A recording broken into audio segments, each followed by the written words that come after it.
Let us discuss probability today. Probable அப்படின்னாலே என்ன அர்த்தம்? அநேகமா அப்படின்னு அர்த்தம் இல்லையா? ப்ராபபிலிட்டி அப்படின்னா மோஸ்ட் ப்ராப்ளி இன்றைக்கி வருவாரா மாட்டாரா, மழை பெய்யுமா பெய்யாதா, ஒரு டாஸ் போடுறோம் அதில் ஹெட் விழுமா டெயில் விழுமா, இதெல்லாம் என்னது ஒரு அசம்ஷனில் சொல்கிறது, அதுதான் என்னது ப்ராபபிலிட்டி. இப்போ ஒரு காயினை டாஸ் பண்ண அப்படின்னு வச்சுக்கோங்க, அந்த காயினை டாஸ் பண்ணுறப்போ ஒரு தடவை டாஸ் பண்ணுறேன், அப்போது ஹெட்டோ டெய்லோ விழுறதுக்கு 50-50 சான்ஸ் இருக்குது இல்லையா? இப்போ நான் டாஸ் பண்ணுறேன் ஒரு காயினை, நீ வந்து ஹெட்டு கேட்குற அப்படின்னா, ஸோ அதில் காயினில் 2 சைடு இருக்குது, ஒன்று ஹெட்டு இன்னொன்று டெய்லு. ஹெட்டு விழுறதுக்கான சான்ஸ் வந்து 50% இருக்குது. ஏன்னா அந்த ஹெட்டு ஒரு பக்கம் ஹெட்டு இன்னொரு பக்கம் டெய்ல், ஸோ ரெண்டில் ஒன்று விழுந்தே ஆகணும் இல்லையா? So number of trials in which the desired event has happened divided by total number of trials. இதை தான் என்ன சொல்லுவாங்க, ப்ராபபிலிட்டி ஆஃப் ஈவெண்ட் அப்படிம்பாங்க. இந்த இடத்துல ஈவெண்ட் அப்படிங்கிறது என்ன? த டிசையர்டு ஈவெண்ட், நமக்கு தேவையான ஈவெண்ட் என்ன? இப்போ நீ டெய்ல் வேணும் இல்லை ஹெட்டு வேணும் அப்படின்னு சொல்கிறீல்ல, அதை தான் என்ன சொல்கிறது, ஈவெண்ட் அப்படின்னு பேர். ஸோ இந்த இடத்துல ஒரு ப்ராபபிலிட்டி ஆஃப் ஈவெண்ட்டுன்னு சொல்கிறப்பே, அப்போ எப்படி சொல்லலாம் ப்ராபபிலிட்டி ஆஃப் ஈவெண்ட் அப்படின்னா,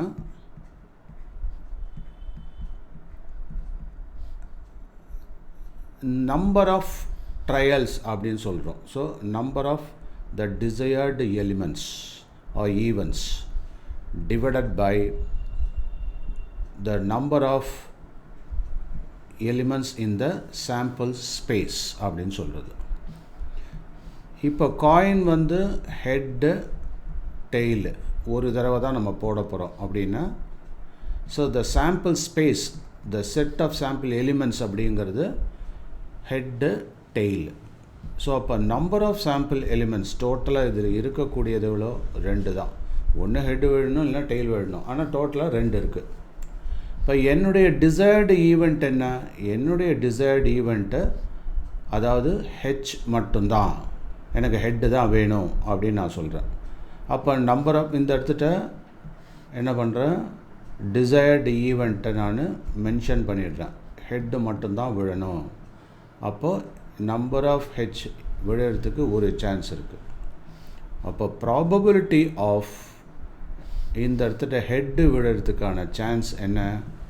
number of head divided by number of the total sample space elements. இது ஸோ இது 1, இது 2, அதனால தான் அதை 50%ன்னு சொல்கிறோம். இப்போ புரியுதா? அப்போ ப்ராபபிலிட்டி ஆஃப் ஹெட் விழுறதுக்கு என்ன சான்ஸு? 50%. உடனே நமக்கு தெரியும், ஸோ ப்ராபபிலிட்டி ஆஃப் ஹெட்டு விழுறதுக்கு 50%னா அப்போ ப்ராபபிலிட்டி ஆஃப் டெய்ல் விழுறதுக்கு என்ன ஆகும்? அது ஒரு 50% தானே, ரிமைனிங் தானே. அப்போது ஒரு 2 ஈவெண்ட்ஸ் இருக்குது, E1 அண்டு E2 அப்படின்னாக்கா, இந்த 2 சேர்ந்தது தான் டோட்டல் சாம்பிள் ஸ்பேஸ் அப்படின்னா, then probability of event 1 plus probability of event 2 அப்படிங்கிறது ஈக்குவல் டு 1ன்னு இருக்கும். அப்போ இந்த ரிமைனிங்கை கட் பண்ணோம்னாக்கா தெரிஞ்சிடும். இப்போ நம்ம ஏற்கனவே சொன்ன மாதிரி ப்ராபபிலிட்டி ஆஃப் ஹெட் எனக்கு தெரியும், அது வந்து எவ்வளோ? ½ அப்போ ப்ராபபிலிட்டி ஆஃப் டெய்ல் எவ்வளோ? 1 minus ½ that is ½ terms of பர்சன்டேஜில் சொல்கிறப்ப 50%ன்னு வந்துடும். புரியுதா? நோட்ஸ் எழுதிக்கோ. Okay sir.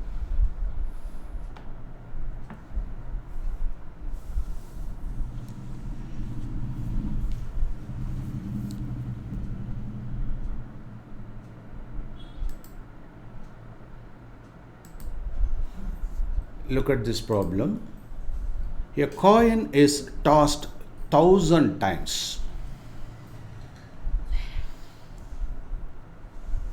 With the following frequencies: head 455, head வந்து 455 டைம்ஸ் விழுந்திருக்கு. டெய்ல் எத்தனை தடவை விழுந்திருக்கு? 545 டைம்ஸ் விழுந்திருக்கு. So compute the probability of each event. So event number 1 என்ன? ஹெட்டு விழுந்தது, அதை நம்ம E1 அப்படின்னு வச்சுக்கலாம். டெய்ல் விழுந்ததை E2 அப்படின்னு வச்சுக்கலாம். Number of sample space elements எத்தனை தடவை விழுந்திருக்கு? நம்பர் ஆஃப் எஸ் அப்படிங்கிறது 1000 டைம்ஸ். நான் என்ன ஃபார்முலா சொல்லியிருந்தேன்? த டிசையர்டு ஈவெண்ட் என்ன? ஃபஸ்ட்டு வந்து E1, செகண்டு E2. அப்போது ப்ராபபிலிட்டி ஆஃப் E1 இது எவ்வளோ? That is number of E1 divided by number of sample space elements. இது ஹெட்டு எவ்வளோ விழுந்தது நமக்கு? 455. டோட்டல் சாம்பிள் ஸ்பேஸ் எலிமெண்ட் எவ்வளோ? 1000. ஓகேவா? ஸோ அப்போது இந்த இடத்துக்கிட்ட what is the probability of E1? E1ன்றது என்ன? த ப்ராபபிலிட்டி ஆஃப் ஹெட்டு விழுந்தது, அதுதானே இல்லையா? இஸ் ஈக்குவல் டு என்ன வரும்? 0.455. நான் ஏற்கனவே சொல்லியிருக்கேன், அதாவது probability of event 1 plus probability of event 2, 2 event இருக்குது அப்படின்னா அந்த ரெண்டையும் ஆட் பண்ணால் 1ங்கிறதா ரிசல்ட். இது தெரிஞ்சது அப்படின்னா probability of E2 can be found out, that is 1 minus probability of E1. So அதே லாஜிக்கில் இங்கே என்னது? probability of head plus probability of tail is equal to 1. probability of head எவ்வளோ போட்டிருக்கோம்? 0.455 plus probability of tail, அப்போ remaining தானே, ஆட்டோமேட்டிக்காக அது 545. So that is equal to 1. அப்போ probability of T is equal to 1 minus 0.455. இதுதான் என்னது? 0.545. ஸோ இப்படியும் ஸ்ட்ரைட்டாக பண்ணிடலாம். அப்படி இல்லைனாக்கா 455 டிவைடட் பை 1000 போட்ட மாதிரி 545 டிவைடட் பை 1000 அதே ரிசல்ட் தான் வரும். புரியுதப்போ? Okay, right. Let us consider the next example. Two coins are tossed simultaneously 500 times. So 500 times two coins நம்ம எடுத்துக்கிறோம். அப்போது 2 heads 105 times வந்திருக்கு, 1 head 275 times வந்திருக்கு. ஹெட்டே வரல, அது 120 times. Find the probability of occurrence of each of these events அப்படின்னு சொல்லியிருக்காங்க. So இந்த இடத்துல 3 விதமான ஈவெண்ட்டை நடந்ததாக சொல்கிறாங்க. என்னென்ன ஈவெண்ட்டு அதை டிஃபைன் பண்ணிடணும். ஸோ ஈவெண்ட் 1 இந்த இடத்துல வாட் இஸ் தட்? ஈவெண்ட் 1 அதாவது 2 heads இல்லையா? ஸோ 2 காயின் விட்டதில் ஃபஸ்ட்டு காயின் செகண்ட் காயின் ரெண்டுமே HH அப்படின்னு விழுந்திருக்கு. இது எத்தனை தடவை விழுந்திருக்கு? 105 டைம்ஸ் விழுந்தது. அடுத்தது 1 head, அது E2 அப்படின்னு வச்சுட்டா 1 head ஒன்லி. ஸோ ஹெட்டு மட்டும் விழுந்திருக்கு, அப்போ மற்றது வந்து டெய்லாக இருந்திருக்கணும் இல்லையா? ஸோ அந்த மாதிரி விழுந்ததில் எவ்வளோ வந்திருக்கு? 275 டைம்ஸ். அடுத்தது தேர்டாக ஹெட்டே விழலை அப்படின்னாக்கா அப்போ டெய்ல் தானே விழுந்திருக்கும், நோ ஹெட்டு. அது மாதிரி எத்தனை வந்திருக்கு? 120 டைம்ஸ் வந்திருக்கு இல்லையா? அப்போது இந்த இடத்துட்ட அதாவது ஃபஸ்ட்டு காயின் ஹெட்டு வந்திருக்கும், செகண்ட் காயின் டெய்ல் வந்திருக்கலாம். இல்லாட்டினாக்கா செகண்ட் காயின் ஃபஸ்ட்டு காயின் வந்து டெய்ல் விழுந்திருக்கும், செகண்ட் காயின் வந்து ஹெட்டு விழுந்திருக்கும். ஸோ இதில் அவன் என்ன சொல்லியிருக்கான்? ஏதாவது ஒன்றுன்னு தான் சொல்லியிருக்கான். அதனால் இந்த ரெண்டில் ஏதாவது ஒன்று வந்திருக்கலாம். சரியா? அப்போது அதில் என்ன கேட்டிருக்கான்? ப்ராபபிலிட்டி. ஸோ அப்போ டோட்டல் சாம்பிள் ஸ்பேஸு இதில் எத்தனை தடவை? 500 டைம்ஸ் நம்ம போட்டிருக்கோம்.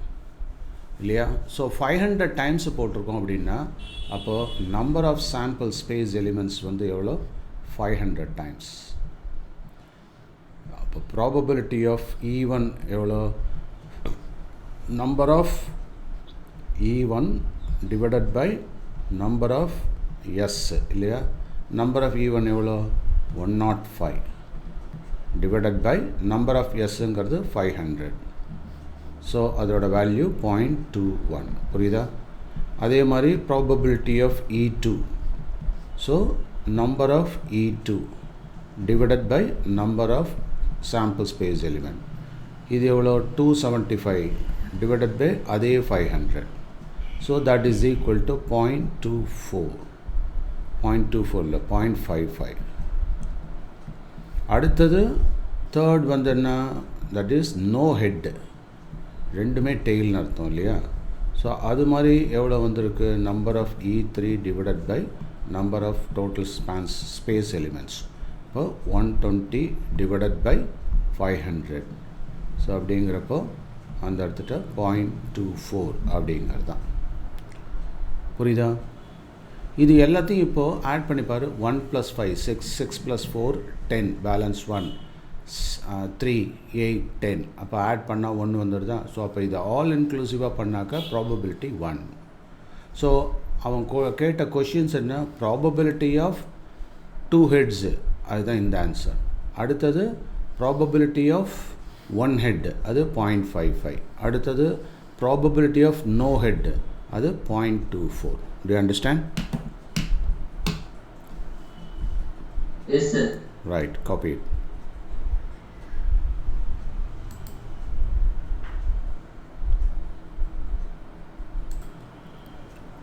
Let us consider the next example. A die is thrown 1000 times with the frequencies of the outcomes 1, 2, 3, 4, 5, 6 as given in the table. So dice நமக்கு தெரியும். The diceல on one side ஒரு point இருக்கும், on the other side 2 point, other side 3 point, other side 4, 5, 6. இது மாதிரி 6 faces of a cube அந்த cubical diceல இல்லையா? இந்த மாதிரி டைஸை என்ன பண்ணுறோம்? ஒரு டையை தூக்கி போடுறோம். எத்தனை தடவை தூக்கி போடுறோம்? 1000 டைம்ஸ் தூக்கி போடுறோம். நல்லா புரிஞ்சுக்க. எத்தனை trip? 1000 times with the frequencies of the following outcomes. அப்போது 1 அப்படின்னு விழுந்தது வந்து 179 டைம்ஸ் விழுந்ததுக்கு, 2 விழுந்தது 150, 3 157, 4 149, 5 175, 6 190 டைம்ஸ் விழுந்திருக்கு. இப்போது இதனுடைய ப்ராபபிலிட்டியை நம்ம ஃபைண்ட் அவுட் பண்ணணும். Let us say this is E1, E2, E3, E4, E5, E6. அப்போ what is the probability of E1? அந்த 1 எத்தனை தடவை விழுந்திருக்கு? 179 டைம்ஸ் இல்லையா? Divided by overall sample space elements எவ்வளோ? 1000. அப்போது 179 டிவைடட் பை 1000. அவ்வளோதான். புரிஞ்சுதா? அதே மாதிரி எல்லாத்தையும் போடலாம். Can you do that? Try. அதாவது இப்போ 2 அது எத்தனை தடவை விழுந்திருக்கு? 150. அப்போ ப்ராபபிலிட்டி ஆஃப் 2, அதாவது ப்ராபபிலிட்டி ஆஃப் E2 அப்படிங்கிறது 150 டிவைடட் பை 1000. அதே மாதிரி probability of E3 157 divided by 1000. Likewise, you can go ahead. Do you understand? Try to do this. Okay, sir.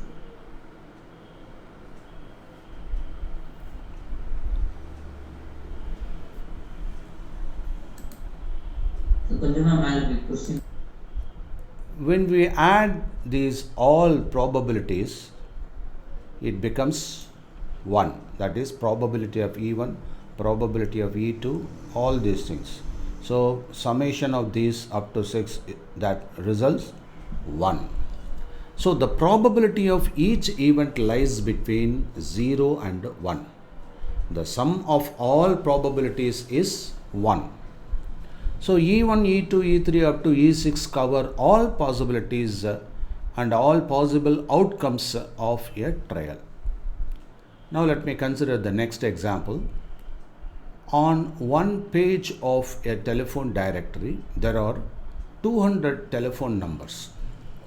the frequency distribution of their unit place digit, for example, in the number 258285573, the unit place is 3. The unit place digit is 3 as given in the table.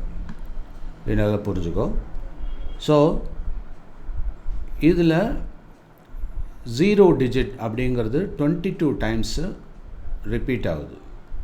அதாவது frequency 1ன்னு முடிஞ்சது 26 times, 2ன்னு முடிஞ்சது 22 times, 3ன்னு முடிஞ்சது 22 times, 4ன்னு முடிஞ்சது 20 times. Likewise 9ல முடிஞ்சது 20 times.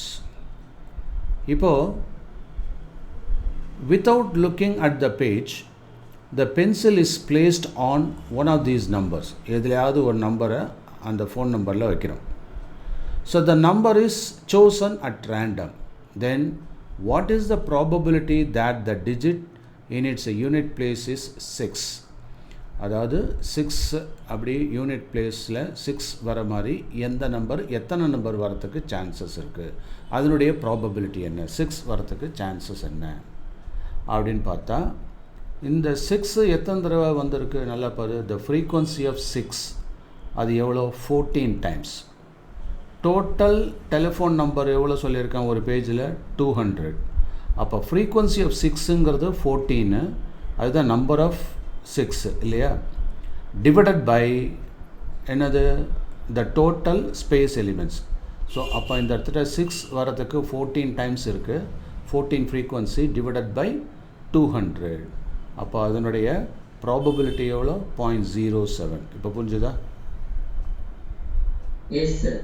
Right, okay, copy பண்ணிக்கோ. Okay. Let us consider this example. The record of a weather station shows that out of the past 250 consecutive days, its weather forecasts were correct 175 times. What is the probability that on a given day it was correct? What is the probability that it was not correct on a given day? இந்த record of event என்னது, இந்த இடத்துல டோட்டலாக என்ன சொல்லியிருக்காங்க, for the past 250 days. அப்போ sample space element எவ்வளோ, 250. அதில் ஃபிக்ஸ் பண்ணிக்கணும். அதில் கரெக்டாக வந்தது எவ்வளோ, 175 times. அப்போ probability of a correct figure அப்படிங்கிறது எவ்வளோ, 175 out of 250. That's all. இப்போ புரியுதா? அப்போ நாட் கரெக்ட் அப்படிங்கிறது என்னது, 1 minus. ஸோ அப்போ 1 minus 0.7, that is 0.3 is probability of not கரெக்ட்னு அர்த்தம். Do understand? Take down. Okay. So இது 0.7 வந்ததுன்னா 1லேருந்து சப்ட்ராக்ட் பண்ணிக்கலாம் குயிக்காக.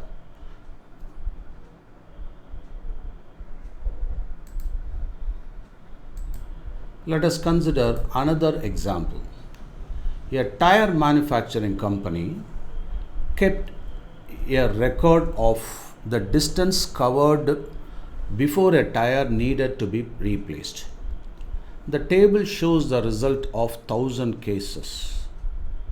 So, distance in kilometer, less than 4000 kilometer travel பண்ண அந்த டயர்ஸ், அதோட ஃப்ரீக்வன்சி எவ்வளோ, 20 times. அதே மாதிரி 4000 to 9000, 210 times frequency. 9110 to 14000, 325. More than that, 445. But what is the question? If you buy a tire of this company, what is the probability that it will need to be replaced before it has covered 40,000? Not 40,000, 4,000. So 4,000 கிலோமீட்டருக்குள்ளே cover பண்ணுற மாதிரி இருக்கும் அப்படின்னாக்கா இல்லையா, அதில் எத்தனை இது வந்திருக்கும், நம்ம ஓவரால் சாம்பிள்ஸ் கேசஸ் கொடுத்துட்டோம். அதில் எவ்வளோ, 1000. அதில் இங்கே எவ்வளோ வந்திருக்கு, லெஸ் தேன் 4000னா 20. அப்போ 20 டிவைடட் பை 1000, தட்ஸ் ஆல். இப்போ புரியுதா? அடுத்த கொஷின் பாரு. It will last more than 9000 kilometer. 9000 கிலோமீட்டருக்கு மேலே அப்படின்னாக்கா இதுக்கு மேலேன்னா இதையும் சேர்த்து தானே. அப்போ 325 + 445 ரெண்டையும் ஆட் பண்ணிக்கணும். எவ்வளோ? 770. அப்போ 770 அவுட் ஆஃப் 1000. அதுதான் probability of the next question. அது then it will need to be replaced. It has after it has covered some distance 4000 to 14000. So 4000லேருந்து ஆரம்பித்து 14000 வரையிலும். அப்போனா நம்ம என்ன பண்ணோம்? 210, 325, 445 இந்த மூணுத்தையும் ஆட் பண்ணணும். ஆட் பண்ண எவ்வளோ வருது? 500. அதாவது 14000 வரையிலும், இது வரையிலும் 3 இல்லை, இந்த ரெண்டையும் தான். ஏன்னா இது மோர் தேன் 40000. அப்போ 210 + 325 தட் இஸ் 535. அப்போ அதோட ப்ராபபிலிட்டி எவ்வளோ? 535 divided by 1000. That's all. Okay? You புரிஞ்சுதா? Okay. Right. Do it. Yes.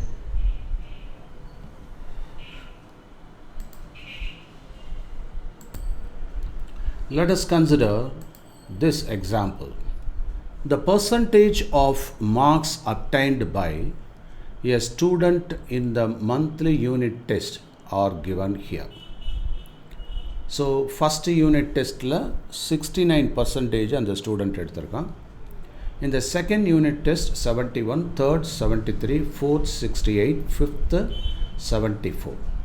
Find the probability that the student gets more than 70% of marks in the unit test.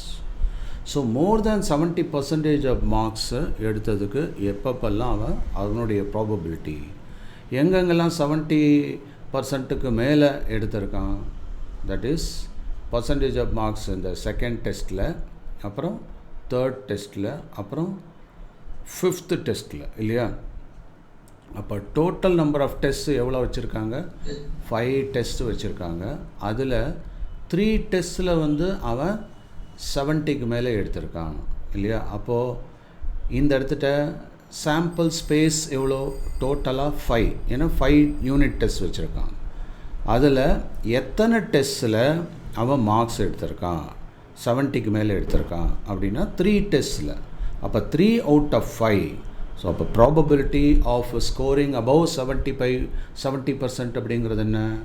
That is 3/5. That is equal to 0.6. புரிஞ்சுதா?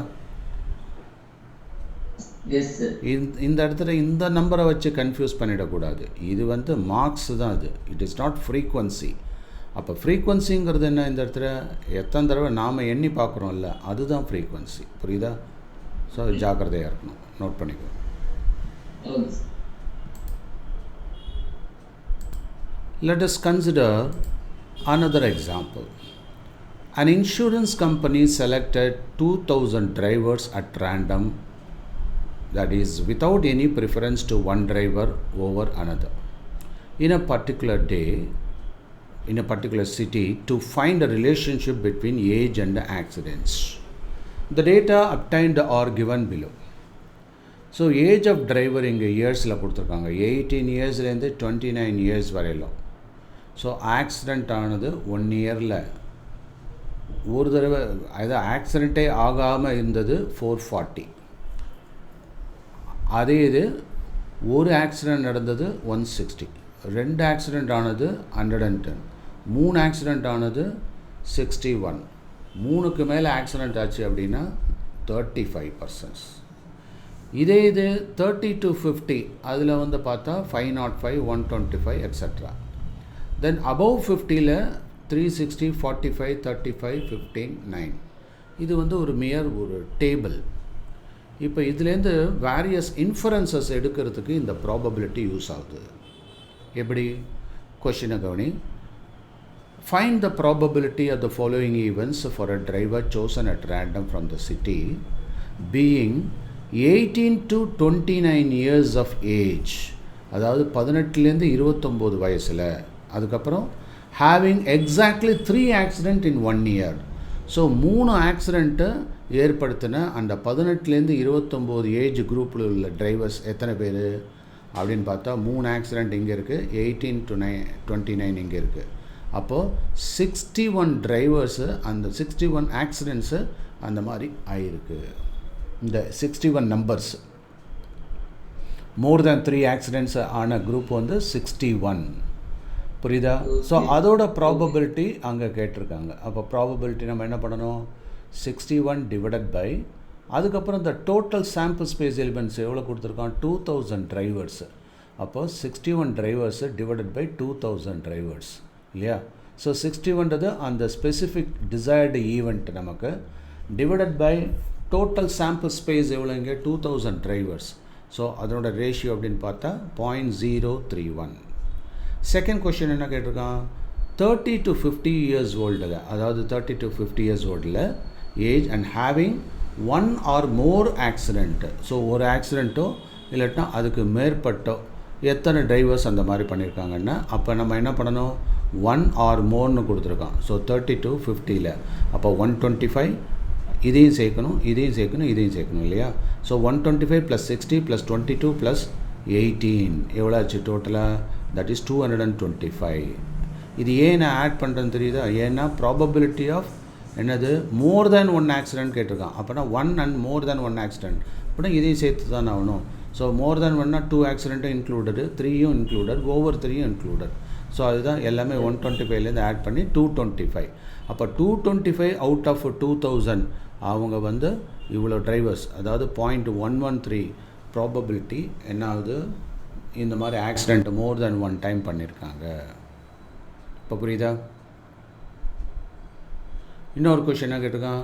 Having no accidents in 1 year.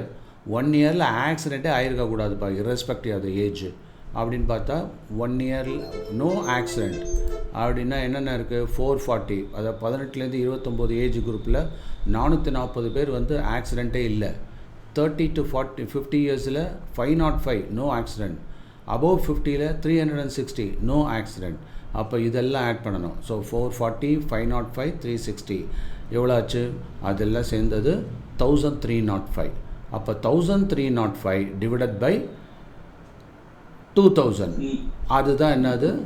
Number of probability of drivers having no accident. புரிஞ்சுதா? Okay, sir. ஓகேவா? Right. So இது மாதிரி various problems இருக்குது. So இந்த ப்ராப்ளத்தை pass பண்ணி try பண்ணிப்பார். இதில் டிஸ்பிளே ஆகிருக்கு. அதே மாதிரி இதோட ஆன்சரும் பார்த்துக்கலாம். புரியலனா கேளு, சரியா? பாஸ் பண்ணி பார்த்துக்கோ. பாஸ் பண்ணி you can see that. So you had to complete exercise 15.1.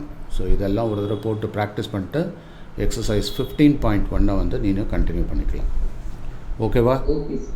Right. Okay, sir. Okay. The so group